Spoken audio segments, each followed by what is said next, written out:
Hello everyone, and welcome to the first of what I hope to be a multitude of Let's Play videos for any number of games.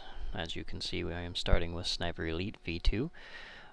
This was prompted by the videos I've seen of people killing Hitler, an expansion I don't actually have yet. Most people who play these videos do so with all of the difficulty settings set to 0, low, whatever you want to call them. It takes very little skill, and they're just going for cheap kill shots. I'm one of those people who enjoy earning my kill shots, so as you can see, we're going to go ahead and start. I've already played through the game on several occasions, my wonderful stats over there. But we're going to go ahead and start a new game. And this new game, yes, is going to be done on Sniper Elite. For those who don't know what that means, enemy skill is elite, ballistic realism is realistic, no tactical assistance. I'm not going to say I'm going to hit every shot, and I probably will die 1 or 2 times, but let's see if this can be slightly more entertaining than just watching some guy shoot Hitler in the balls 20 or 30 times. Hitler's war machine, once unstoppable, was now in the retreat.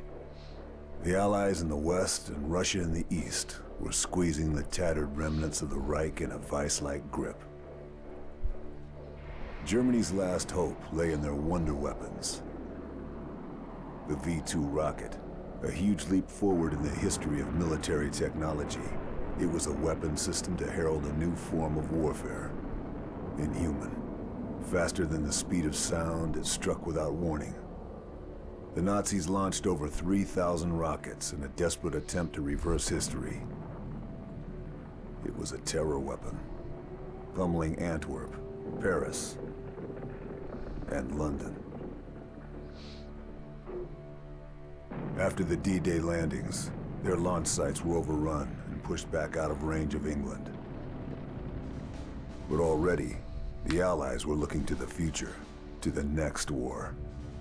The Americans were gathering up the best of Germany's rocket scientists in the top-secret Operation Overcast. Many of the architects of the V2 program had already been acquired, but not all. With Berlin encircled, Germany's last-ditch defense falling back block by block, and total defeat only days away, those scientists remaining in the city would soon be in Russian hands. My job was to make sure that didn't happen.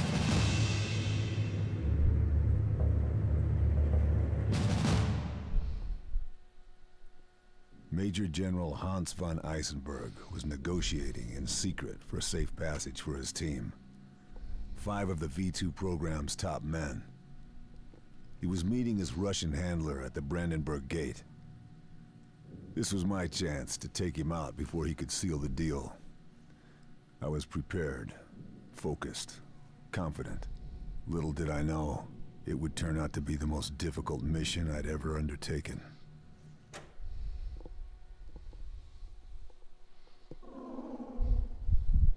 Alright, and here we go on the first level. This has skipped most of the intro tutorial as I have played it previously. I am equipped with the Springfield rifle, unfortunately, the weakest rifle in the game, but we'll go ahead and see if we can hit this guy anyway.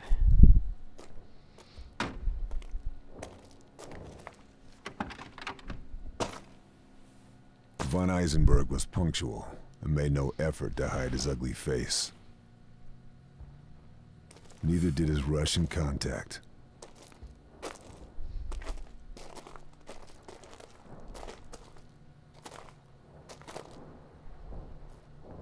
I had a clear shot. The slightest pressure on the trigger, and it was good night, Major General. Just a question of choosing my moment. The square was well sheltered, so there was no wind to worry about. I had to aim 1 notch above the target to compensate for bullet drop. I controlled my breathing to steady my aim. And then, shoot. And away we go.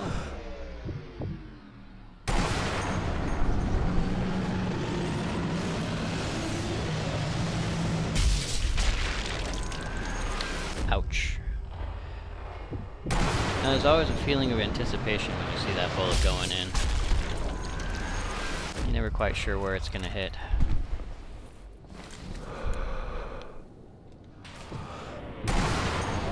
Although sometimes you can tell.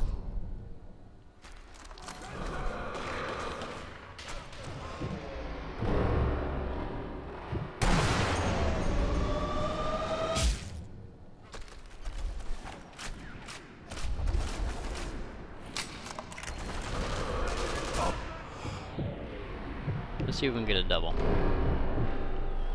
Guess not.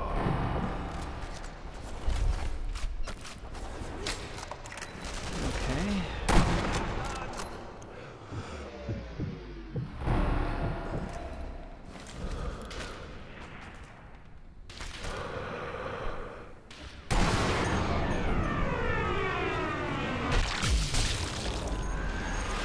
I've always enjoyed the internals on these particular games.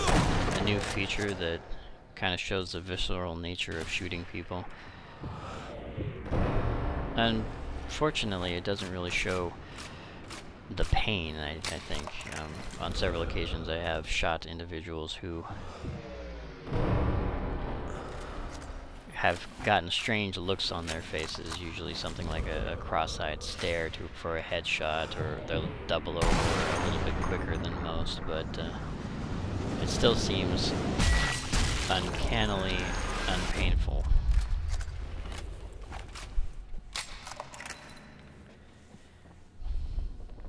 Now I will be retreading through where the tutorial took place. Without having played the tutorial, I was unable to set up my standard trip mine that they have you set up during the tutorial, so we're gonna have to do this another way. You won't see me use these rocks very often. Telling the Nazis where you are isn't the brightest idea, even when you're going to try to snipe them. But sometimes it does help.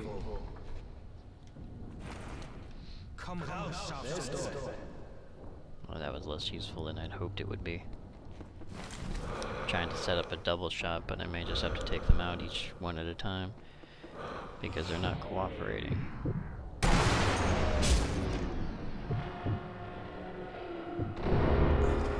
Alright. I do try to go for the shiny kills, the ones that when you fire at them you think to yourself, there's no way I could pull that off in real life, or that was pure luck, or thank God that was on video. But at the same time, I want to get through the game, be realistic, and not quit, restart whenever I do something wrong or die. I have a minor perfectionist nature that makes it difficult to get through a game, die, and then say, oh, that's okay, I'll just go ahead and upload that, that won't be a problem. Was war das? Keine Gefahr. Er ist dort.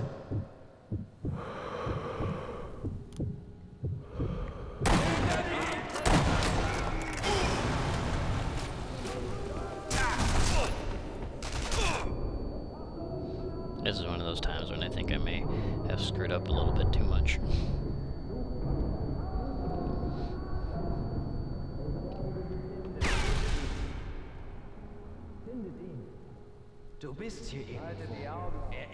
Honestly, there's really not much you can comment about World War II. Everybody seems to have already done it to death. Movies, games, whatever else. What are you gonna say? Ooh, Nazis are bad. Ooh, Hitler is bad. Everyone pretty much agrees on those 2 points.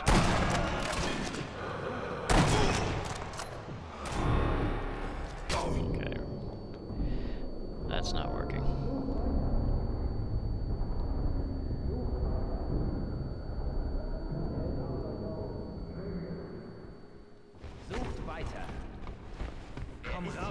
I've never understood if there was a way out of here efficiently.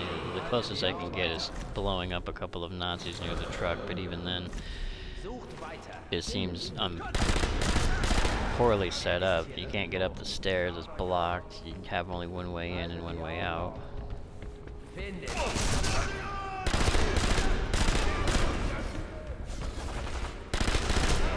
I sometimes wonder if this position was set up specifically to have you use your machine gun.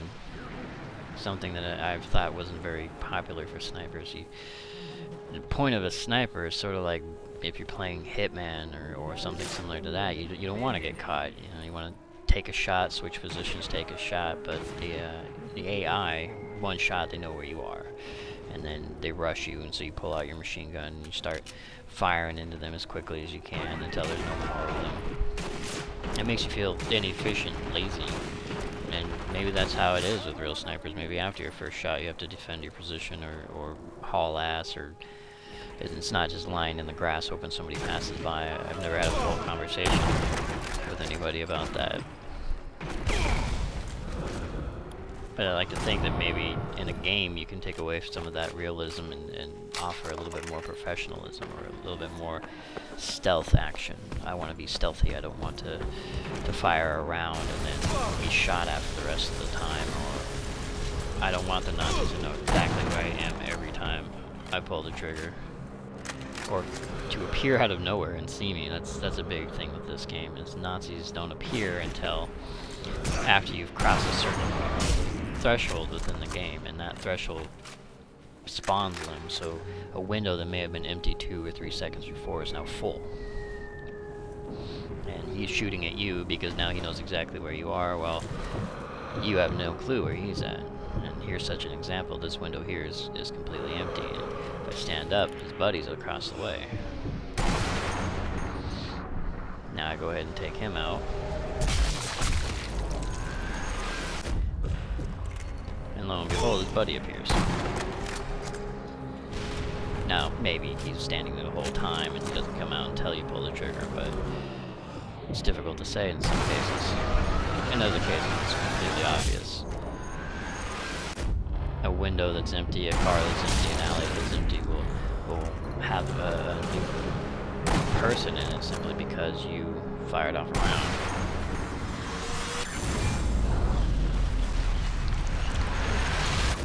And as games go, you know, it's a game. You have to expect that. They have to put it in a difficulty curve in somehow, and having a map completely filled with people may not cover it. Von Eisenberg was dead. I was committed now. Both the Russians and Germans would know I was in play. 4 to go. Alright, well that ends our first level, and my first actual playthrough. My apologies for my lack of initial conversation. Hopefully I'll have something better for you on our next round. I'd like to thank you for watching, and you have yourselves a wonderful day.